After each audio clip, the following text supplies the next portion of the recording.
हरि ओम. श्रावण कृष्ण पंचमी शनिवार भगवद्गीतेच्या सत्संगाला सुरुवात करूया. हरि ओम.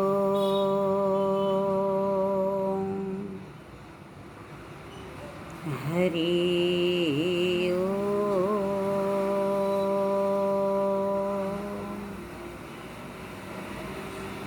हरि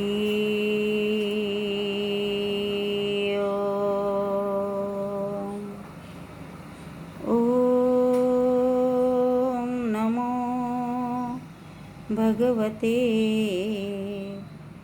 वासुदेवाय.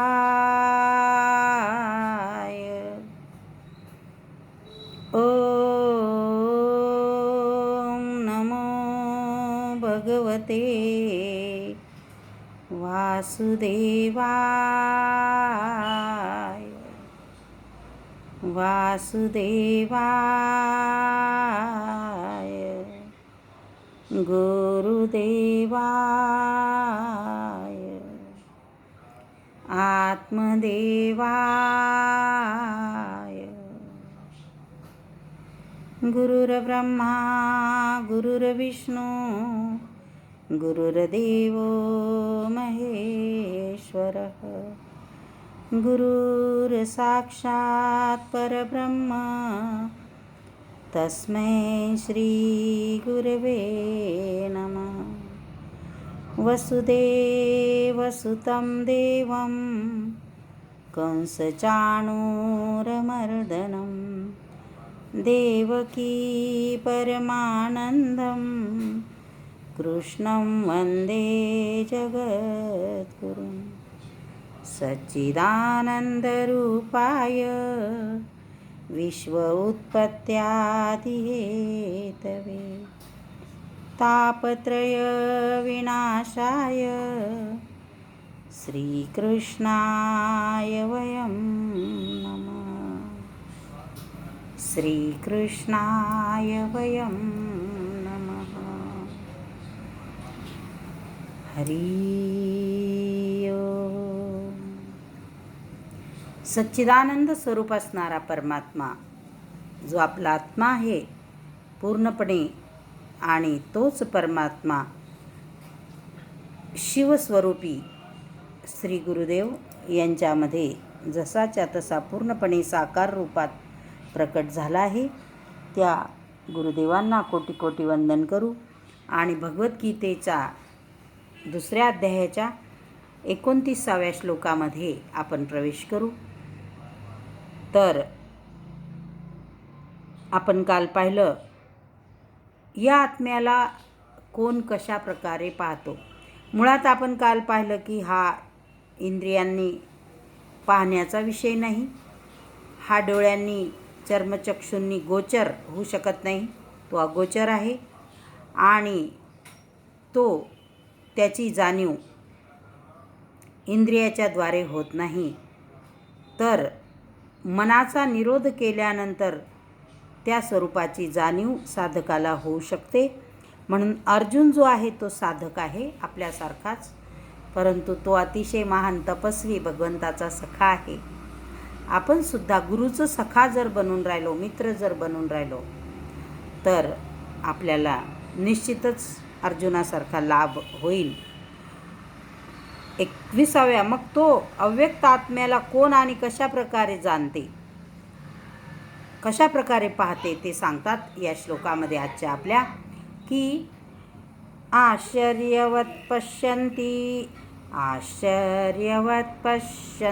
कश्चिदेन माश्चर्यवद्वदति तथैव चान्यः आश्चर्यवच्चैनमन्यः शृणोति श्रुत्वादेनं वेद न चैव कश्चित्.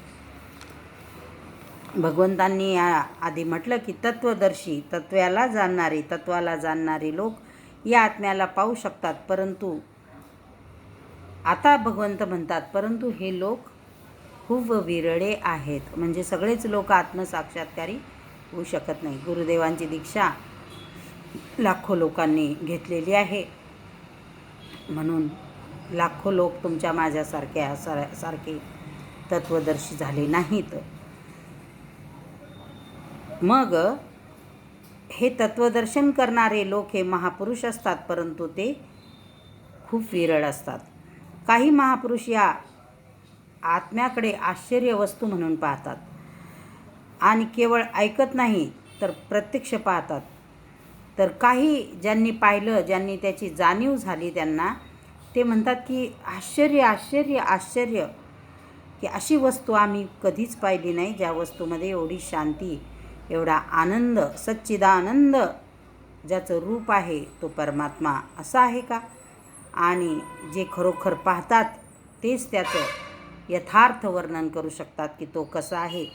सर्वांनाच असं ऐकता येत नाही किंवा सांगताही येत नाही, कारण की ती गोष्ट अधिकारी साधकांनाच प्राप्त होते, त्यांनाच साधते, इतरांना नाही. अरे अर्जुना, कोणी तर ऐकूनही या आत्म्याला मुळीच जाणू शकत नाही, कारण की आपण त्यांना का जाणू शकत नाही. सगळ्यात महत्त्वाचं कारण आहे कठोर साधना तशी नाही. मी कालच सांगितलं की चित्तशक्ती विलास हे मुक्तानंद यांचे शिष्य नित्यानंद गणेशपुरीचे यांचं जर तुम्ही ग्रंथ हा वाचला, चित्तशक्ती विलास, आणि हे तर जाऊ द्या, समजा तो त्यांचा अनुभव झाला, पण गुरुदेव जेव्हा आपण श्री आशा रामायणचा रोज पाठ करतो आणि त्यावेळेस गुरुदेवांचे काही जे चलचित्र बनवल्या गेले आहेत त्याच्यामध्ये, तर ते नाट्य रूपांतरण आपण जेव्हा पाहतो की गुरुदेव ज्यावेळेस माता लक्ष्मी मैयाजींना सांगतात की तुझा आणि माझा संबंध तोपर्यंत येणार नाही जोपर्यंत मी आत्मज्ञानाची प्राप्ती करणार नाही, किंवा गुरुदेव भरूचला जातात ज्या ठिकाणी साधना करतात गुरुदेव, किंवा गुरुदेव अगदी म्हणजे केदारनाथवरून पुन्हा नैनितालला येतात गुरुच्या शोधामध्ये. तर हे जे काही चित्र त्याच्यामध्ये दाखवलेले आहेत ते पाहून कठोर साधना काय याची आपल्याला नेमकी कल्पना यावी, आणि असे ज्ञानी मनुष्यच त्याचं वर्णन करू शकतात की आत्मस्वरूप काय आहे. तर कारण आपली साधना नाही. पहा ना, आता श्रावण महिना सुरू आहे.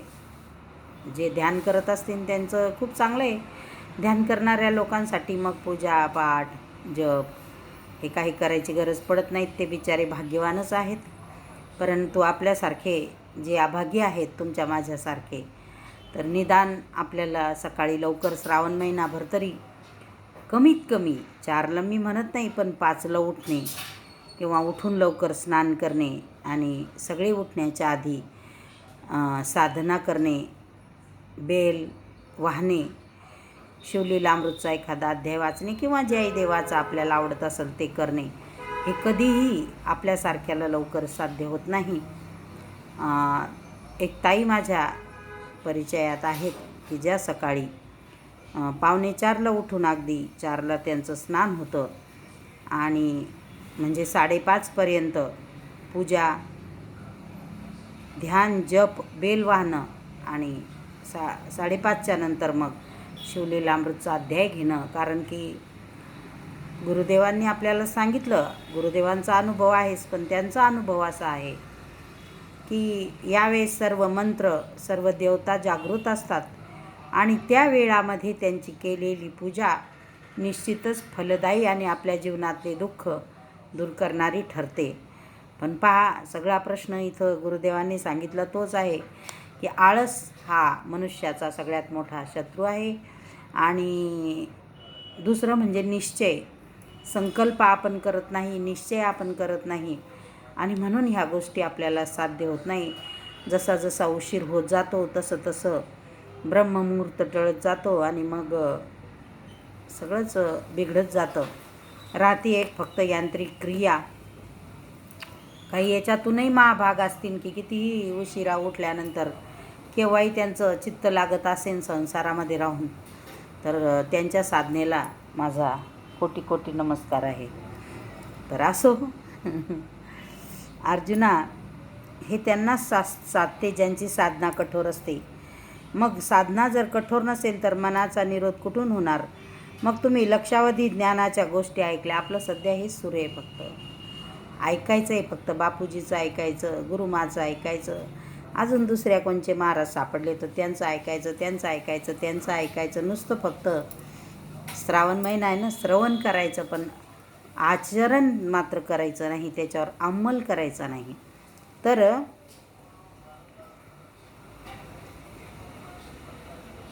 म्हणून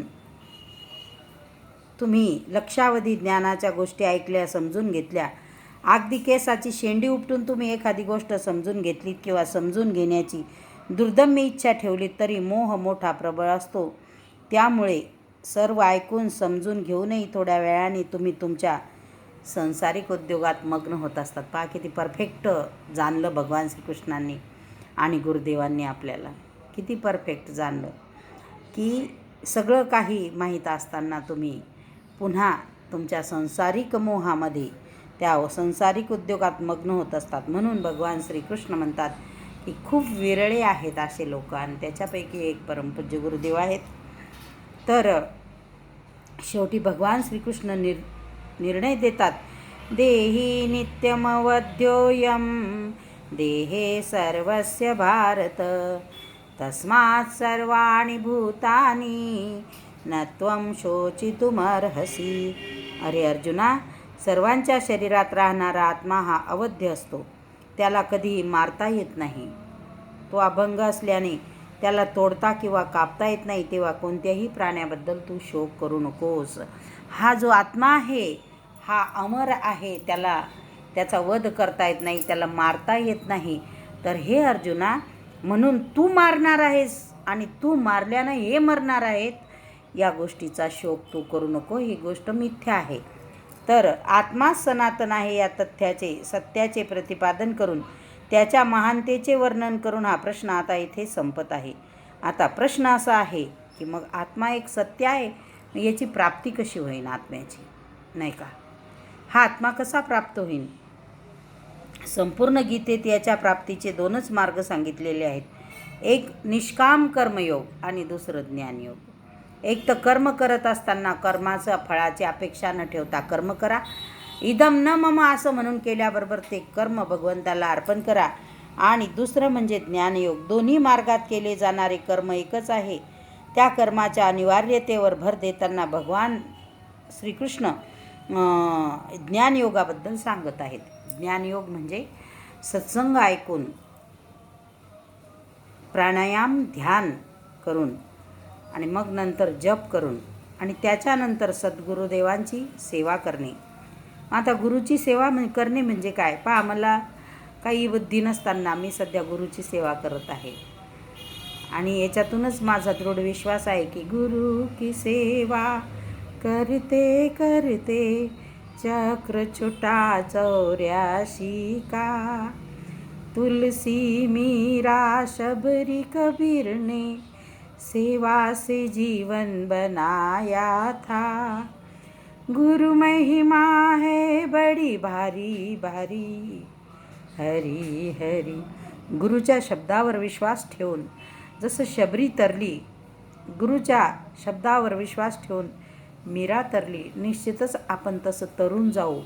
गुरुच्या शब्दावर विश्वास ठेवून एक संत, एक पंथ, एक ग्रंथ, एक मत घेऊन जेव्हा आपण चालू, निश्चितच परमात्म्याची कृपा आपल्यावर होईल, आपल्या गुरुची कृपा आपल्यावर होईल आणि आपण त्या परमात्म्याला शरण जाऊन त्याची प्राप्ती आपण करून घेऊ शकू निष्काम भावनेनं. तर त्या कर्माच्या अनिवार्यतेवर भर देताना दोन्ही मार्गात केले जाणारे कर्म, ज्ञानमार्ग असो किंवा कर्ममार्ग असो, कर्म एकच आहे. आणि ते कर्म कोणचं? स्वधर्ममपि चावेक्ष न विकंपी तुमर्हसी, धर्म्यादियुद्धात् श्रेयोन यक्षत्रियस्य न विद्यते. अर्जुना, तुझ्या स्वधर्माचा विचार केलास तरी तुला घाबरण्याचं काहीच कारण नाही, कारण तू क्षत्रिय आहेस, तुझा क्षात्र धर्म आहे. आणि क्षत्रियांना धर्मयुद्धाहून अधिक श्रेयस्कर परमकल्याणकारी असरा दुसरा कोणताही मार्ग नाही. आतापर्यंत आत्मा शाश्वत आहे, आत्मा सनातन आहे, तोच एकमात्र धर्म आहे असं सांगत होते भगवंत. आणि आता सांगतात मात्र की स्वधर्म तुझा श्रेष्ठ आहे. मग तुझा स्वधर्म काय?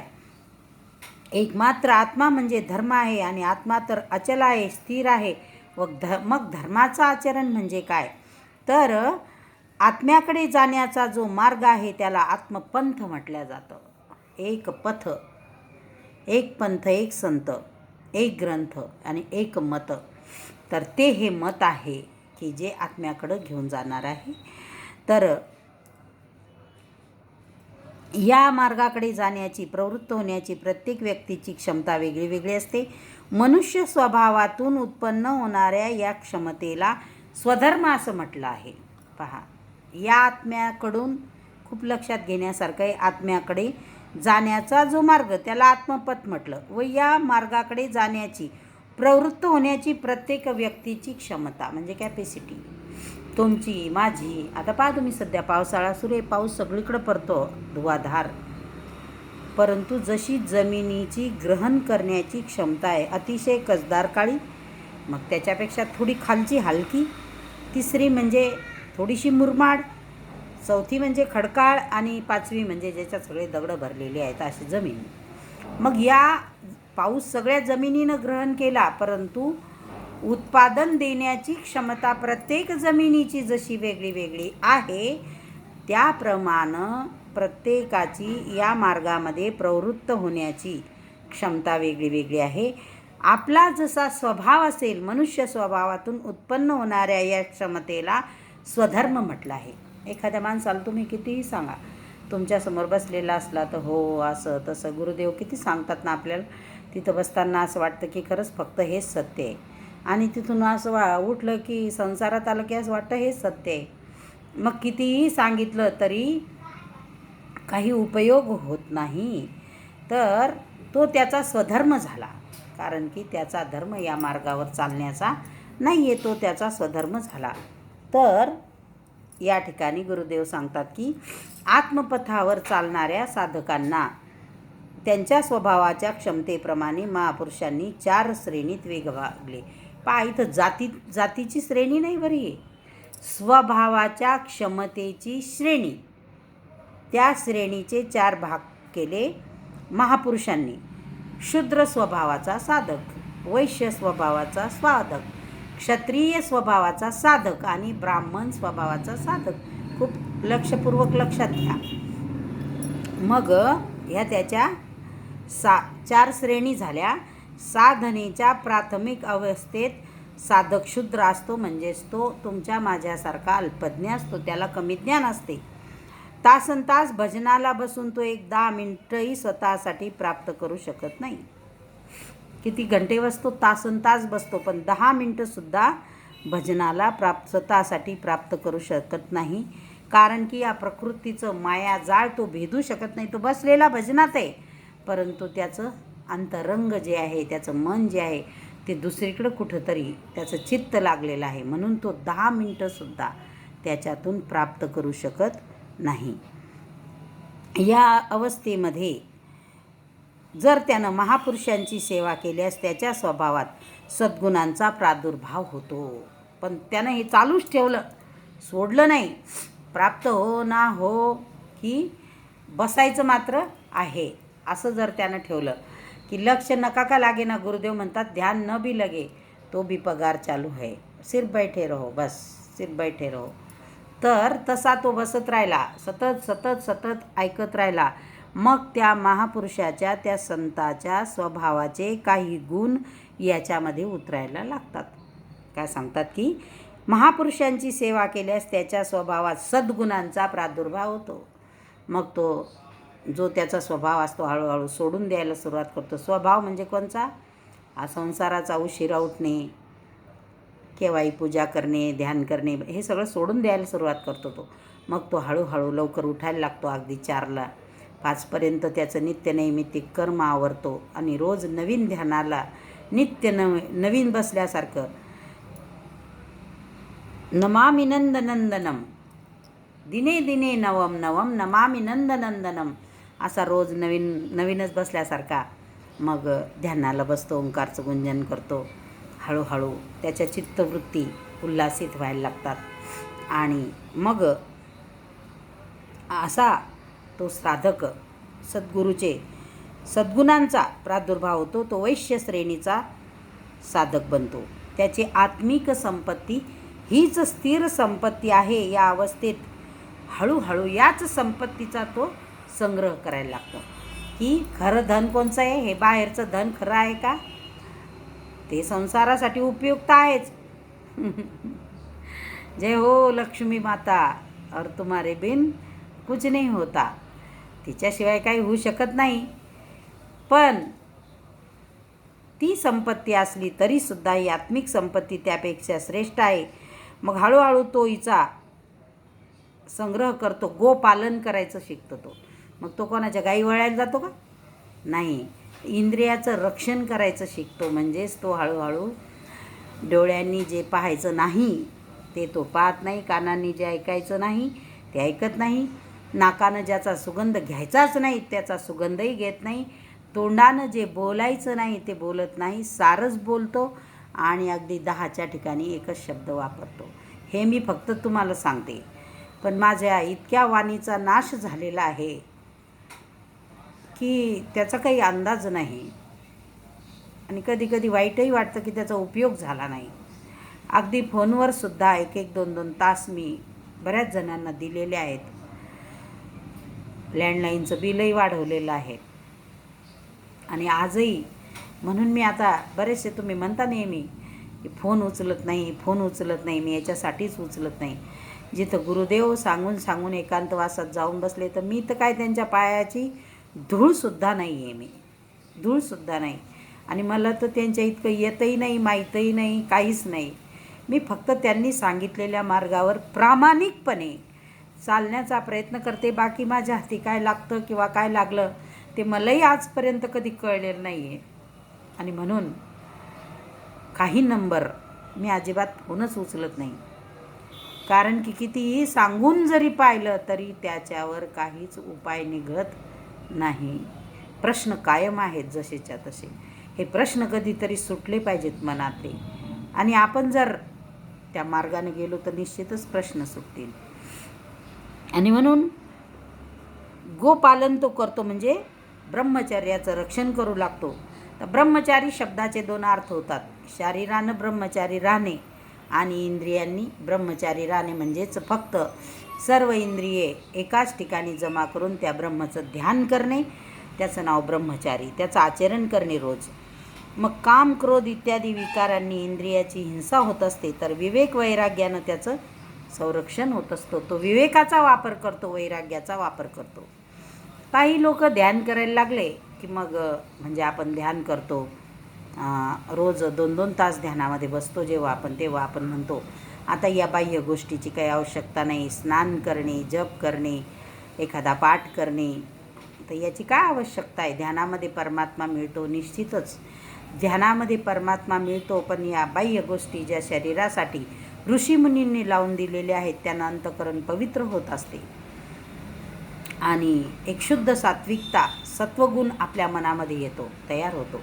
आणि म्हणून प्रकृतीला निर्बीज करण्याची क्षमता त्याच्यात असत नाही. फक्त तो विवेक वैराग्यानं रक्षण करायचं शिकतो आपल्या इंद्रियाचं. आणि क्रमशः उन्नती करता करता साधकामध्ये 3 गुणांशी प्रतिकार करण्याची क्षमता प्राप्त होते. म्हणजे सत्वगुण, रजोगुण आणि तमोगुण. 3 गुणांचे प्रतिकार करायला तो शिकतो. क्रोध आला, दाबून ठेवला. बापूजी सांगतात की उसको देखते रहो, जैसा आया ना वैसा जाएगा. जसं घरामध्ये कुत्रा आलं आणि तुम्ही हॅक हॅक हॅक हॅक करत बसलं तर कुत्रं तुमच्या अंगावर ओरडायला लागतं. पण तुम्ही जर त्याच्याकडं पाहिलंच नाही आणि नुसतं असं पाहिलं, जिथं प्रतिस्पर्धी मिळत नाही तिथं युद्ध होत नसतं. निघून जातं ते कुत्रा. इग्नोर करा. कारण जर प्रत्येकाशी लढाई करत बसलो तर अख्खं जीवन संपून जाईल. लाल्याची आणि काल्याची गोष्ट तुम्हाला माहिती आहे, मी ती पुन्हा सांगणार नाही. तर मग त्याच्यामध्ये या गुणांना सांभाळून ठेवण्याची क्षमता, त्यांच्याशी प्रतिकार करण्याची क्षमता त्याच्यामध्ये म्हणजे निर्माण होते. म्हणजे तो युद्ध करतो त्या गुणांशी, क्षत्रिय होतो तो. आणि या अवस्थेत प्रकृती व तिच्या विकारांना नष्ट करण्याची क्षमता साधकामध्ये निर्माण होते. प्रकृती म्हणजे शरीर आणि त्याचे गुण, सत्वगुण, रजगुण, तमोगुण आणि स्वभावताच एक गुण आलेला असतो आपल्याकडं.